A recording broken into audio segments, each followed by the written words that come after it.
Hello friends, welcome to વર્ષ kitchen. કેમ છો બધા? હું છું વર્ષા. સુપર હેલ્ધી, ટેસ્ટી, ઇઝી અને ઓરિજિનલ રેસિપીઝ જોવા માટે વર્ષ કિચન યુટ્યુબ ચેનલને સબસ્ક્રાઇબ કરજો. સાથે જ બાજુમાં આપેલા બેલ આઇકન પર ક્લિક કરજો, જેથી તમને આવનારા દરેક નવા વિડીયોઝની નોટિફિકેશન મળતી રહે. આજે આપણે મમરાની ચીક્કી એકદમ નવી જ રીતે બનાવીશું. તો તેના માટે સૌપ્રથમ તો મમરાને ચાળીને એકદમ ચોખ્ખા કરી લેવા, જેથી તેમાં કોઈ રેતી કાકરી હોય તો તે નીકળી જાય. અને મમરા તાજા લેવાના જે ક્રિસ્પી હોય. તો મેં અત્યારે 100 ગ્રામ મમરા લીધા છે. તેની સામે 100 ગ્રામ કાળા સફેદ તલ મિક્સ લીધા છે. બંને તલ 50-50 ગ્રામ જેટલા છે. અને આ બંને ચીક્કી મિક્સ કરીને બનાવશું તો ટેસ્ટમાં બહુ જ સરસ લાગશે. અને નાના બાળકોથી લઈને વડીલો કે જેમના દાંત નબળા હોય અને ચીક્કી ખાઈ નથી શકતા, તે લોકો પણ આ ચીક્કી ખાઈ શકશે તેવી ફરસી ચીક્કી બનશે. તો સૌપ્રથમ આપણે તલને 5 મિનિટ શેકી લેશું ધીમાથી મધ્યમ ગેસની ફ્લેમ પર, એટલે તલ પણ એકદમ સરસ ક્રિસ્પી થઈ જાય અને ચાવવામાં ઇઝી રહે. તલ થોડા ઠંડા પડે ત્યાં સુધીમાં આપણે હવે મમરાને પણ શેકી લઈએ. ચીક્કી બનાવવા માટે નોનસ્ટિક પેનનો ઉપયોગ કરશો ને તો બહુ સરસ ચીક્કીનું રિઝલ્ટ મળશે. તો 2 ટીસ્પૂન જેટલું ઘી લેવાનું છે અને ઘી ગરમ થાય ને એટલે તેમાં મમરા શેકવાના છે. ઘીમાં શેકેલા મમરાની ચીક્કીનો સ્વાદ 100 ગણો વધી જાય છે. બહુ જ ટેસ્ટી ચીક્કી લાગે છે. ધીમા ગેસની ફ્લેમ પર આપણે મમરાને પણ 5-1 મિનિટ જેવા શેકી લેશું. મમરામાં ઘીનું કોટિંગ થઈ જશે અને તેનો સ્વાદ એટલો સરસ રીતે ભળી જશે ને કે ચીક્કી ખાતી વખતે બહુ જ મજા આવશે. ટેસ્ટ એકદમ સરસ લાગે છે. તો તમે એક વખત આ રીતે ચોક્કસથી ટ્રાય કરજો. મારા ઘરમાં વર્ષોથી આ રીતે ઘીમાં શેકેલા મમરાની ચીક્કી બને છે. મમરા એકદમ તાજા છે અને ક્રિસ્પી છે એટલે શેકાતા બિલકુલ વાર નહીં લાગે. એકદમ સરસ જુઓ પાવડર થઈ જાય ને તેવા ફરસા થઈ ગયા છે. અને કાચા મમરા લો એના કરતાં તમે કોરા શેકેલા મમરા લો, એ બંને કરતાં તમે જો ઘીમાં શેકેલા મમરા લેશો ને ચીક્કી બનાવવામાં તો એ મમરાની ચીક્કી સ્વાદમાં ચડિયાતી લાગે છે.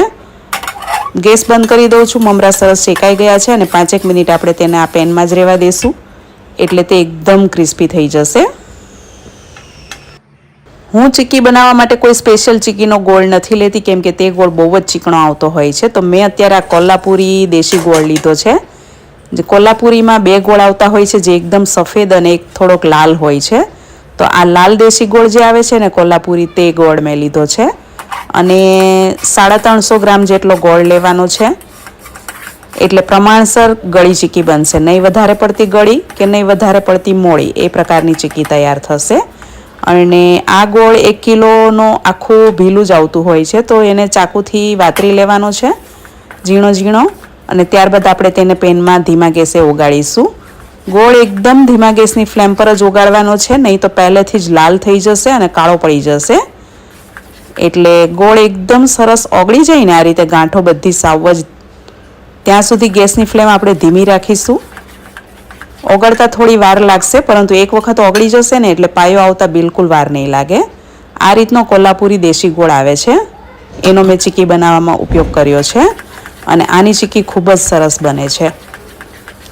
તો બધો ગોળ એકદમ સરસ રીતે હવે ઓગળી ગયો છે. તો આપણે હવે થોડી ફ્લેમ ફાસ્ટ કરીશું.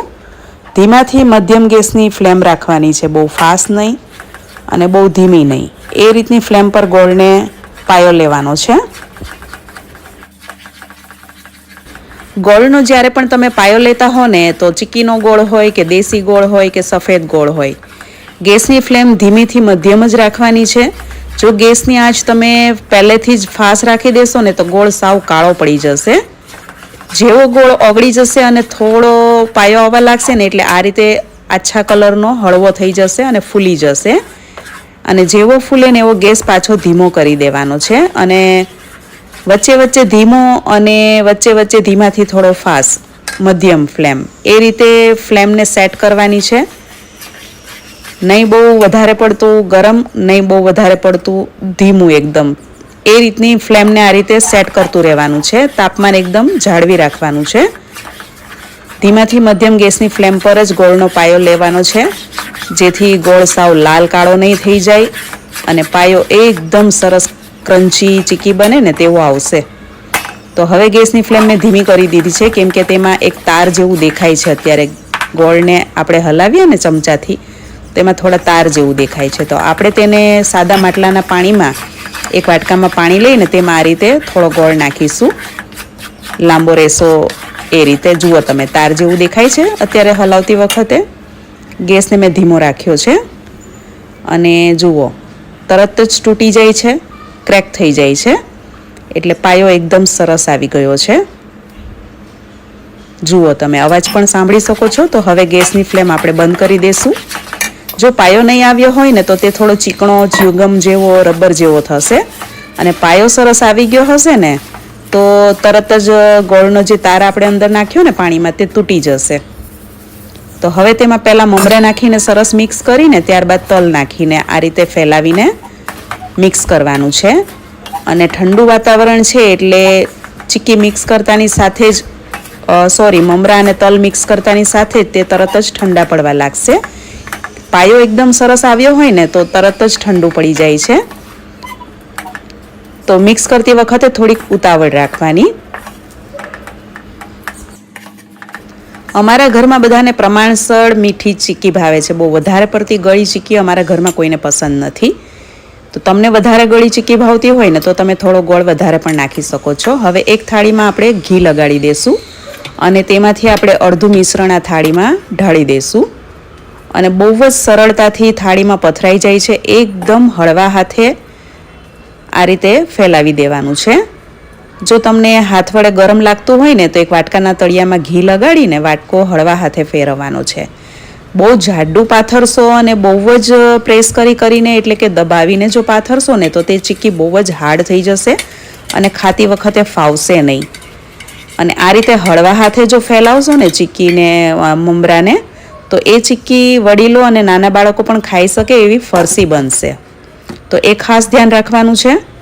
અને થોડા જે તલ મમરા છે તેના આપણે નાની નાની લાડુળી વાળીશું.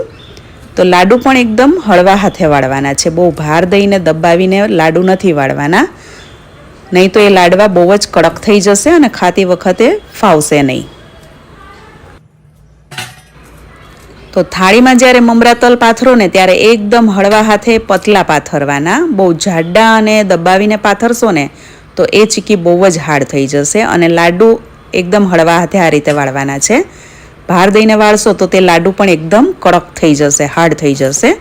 તો ખાવામાં બિલકુલ નહીં ફાવે અને ખાતી વખતે દાંતમાં મુશ્કેલી થશે તોડવાની.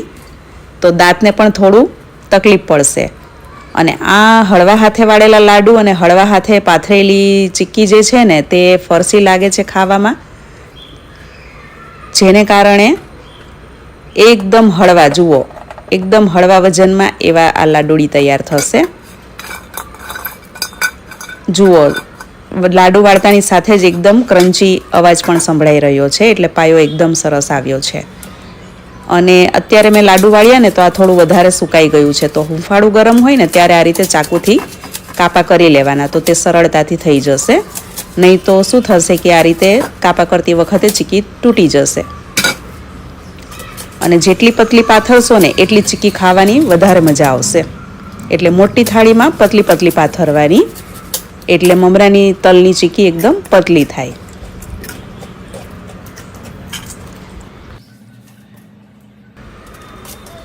કાપા કરવા બહુ જ ઇઝી છે, સરળતાથી થઈ જાય છે. તો આ રીતે મોટા મોટા સ્ક્વેર કટ કરી લેવાના. અને પાયો તમે એકદમ સરસ રીતે લેશો ને તો ચીક્કી એકદમ સરસ રહેશે. આ ચીક્કી 10 દિવસ સુધી આવી રહેશે. 2 દિવસમાં તો ખવાઈ જશે, 10 દિવસ તો બચશે પણ નહીં. પરંતુ જો તમે વધારે પ્રમાણમાં બનાવતા હો ને તો આ ચીક્કી ઓગળશે નહીં, કેમ કે પાયો એકદમ પરફેક્ટ આપણે લીધો છે, કડક પાયો લીધો છે. અને કડક પાયો લીધેલી ચીક્કી હોય ને તે ચીક્કી ઓગળતી નથી. તો તમે આ રીતે તલ મમરાની મિક્સ ચીક્કી બનાવજો એક વખત. ખાવાની બહુ જ મજા આવે છે, ટેસ્ટમાં ખૂબ જ સરસ લાગે છે અને એકદમ ફરસી બને છે. જુઓ, વૃદ્ધો વડીલો જે હોય છે ને તે કડક ચીક્કી નથી ખાઈ શકતા. તો તમે તેમના માટે જો આ રીતે ચીક્કી બનાવશો ને તો તે લોકોને ખાવામાં સરળ રહેશે અને મજા પણ આવશે. અને નાના બાળકોને પણ એ રીતે જ હોય છે કે વધારે કડક ચીક્કી હોય તો એ લોકો પણ નથી ખાઈ શકતા. તો ચોક્કસથી ટ્રાય કરવા જેવી આ તલ મમરાની ચીક્કીની રેસીપી તમે એક વખત બનાવીને મને જણાવજો કમેન્ટમાં કે કેવી બની છે. અને આશા રાખું છું કે તમને આજની આ તલ મમરાની ચીક્કી પસંદ આવી હશે. રેસીપી તમને ગમી હોય તો વિડીયોને લાઇક અને શેર કરજો અને ચેનલને સબસ્ક્રાઈબ કરજો. Thank you for watching and stay healthy.